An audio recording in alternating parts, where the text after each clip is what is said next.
Bismillahirrahmanirrahim.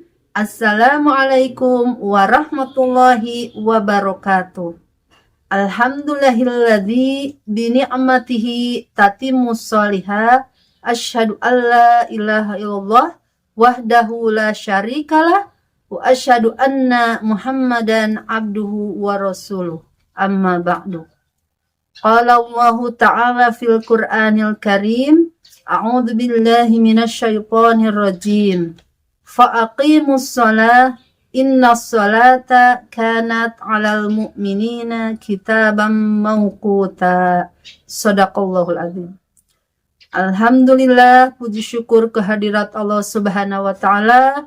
Salawat serta salam semoga tercurah limpah kepada nabi bana wa nabiyana Muhammad sallallahu alaihi wasallam. Sahabat GPAI dan anak-anakku sekalian, siswa-siswi SD sekecamatan Garut Kota yang dirahmati Allah Subhanahu wa taala. Alhamdulillah, pada Ramadan ini kita masih bisa melaksanakan mauidhah yang hasanah yang kedua untuk berbagi sedikit ilmu, semoga dapat memberi manfaat untuk semuanya. Alhamdulillah, atas izin Allah kita bisa melaksanakan saum. Semoga saum kita dapat menghasilkan kebaikan-kebaikan di dunia dan di akhirat. Amin.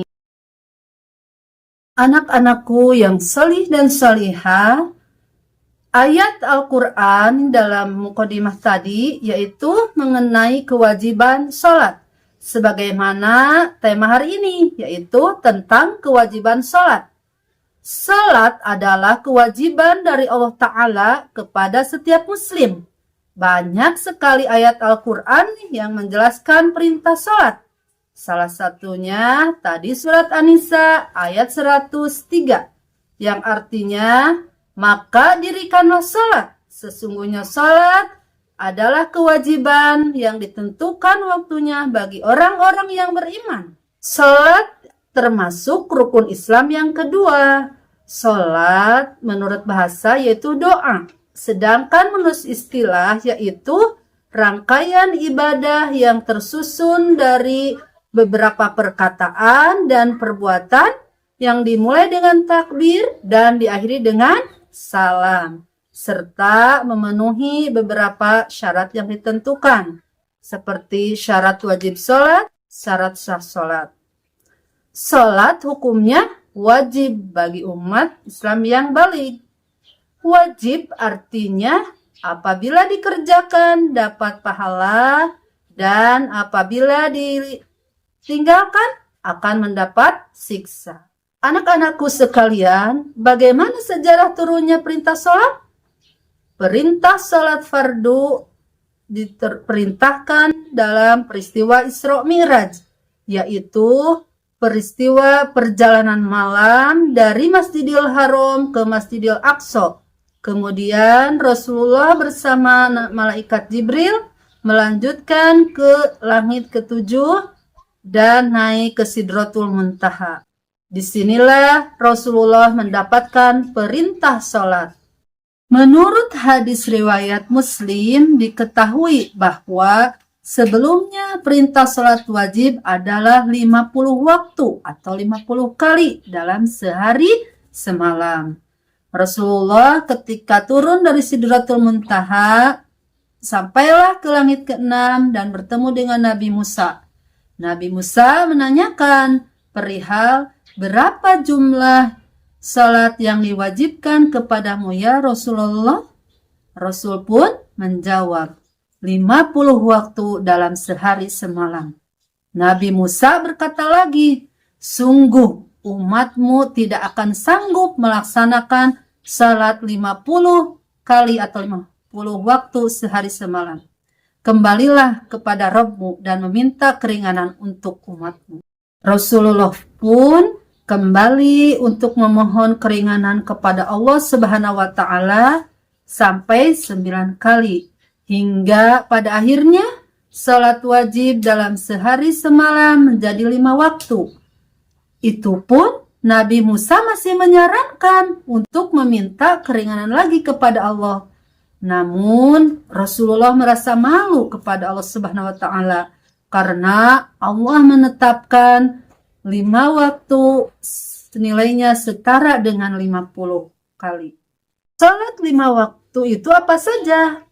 Pertama, salat duhur sebanyak 4 rakaat, asar 4 rakaat, maghrib 3 rakaat, isya 4 rakaat, dan subuh 2 rakaat.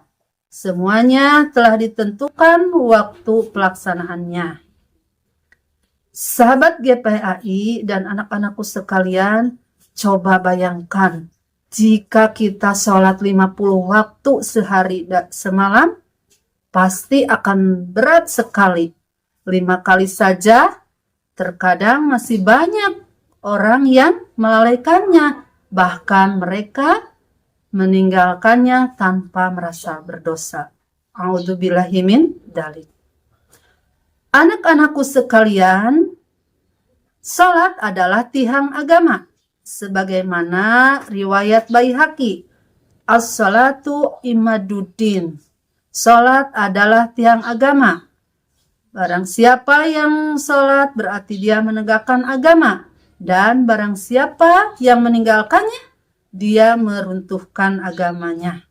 Salat juga kunci dan diterima atau tidaknya setiap amalan yang kita lakukan. Bahkan salat menjadi penentu utama ketika manusia ditimbang amalnya nanti di yaumil hisab. Jika salatnya baik, maka akan baik pula semua amalannya. Tapi jika salatnya buruk, maka akan buruk pula semua amalannya. Jadi kita sebagai muslim harus menjaga salat supaya kita diselamatkan dari neraka syakor. Sebagaimana dalam surat Al-Mudaththir ayat 42 dan 43. Yang artinya, apa yang menyebabkan kamu masuk ke dalam neraka syakor? Mereka menjawab, dahulu kami tidak termasuk orang-orang yang melaksanakan sholat. Makanya Rasulullah SAW menganjurkan anak-anak untuk melaksanakan sholat jika mereka mencapai usia 7 tahun. Dan pukullah mereka jika tidak melaksanakan sholat pada usia 10 tahun. Anak-anakku yang dirahmati Allah, janganlah pernah meninggalkan sholat wajib. Sholatlah walaupun dalam keadaan bagaimanapun. Ketika tidak mampu berdiri, sambil duduk. Ketika tidak mampu sambil duduk, maka berbaring. Dan jika tidak bisa dengan berbaring, maka dengan isyarat, dengan kedipan mata atau dengan hati. Jika tidak mampu dengan semuanya, maka itulah waktunya disolatkan. Jadi, solatlah sebelum kalian disolatkan. Sekian yang dapat Ibu sampaikan. Semoga kita termasuk orang-orang yang selalu istiqomah menjaga solat fardu 5 waktu tepat pada waktunya dan solat dengan penuh kehusuan. Mohon maaf bila ada kekurangan. Wabillahi taufiq wal hidayah. Wassalamualaikum warahmatullahi wabarakatuh.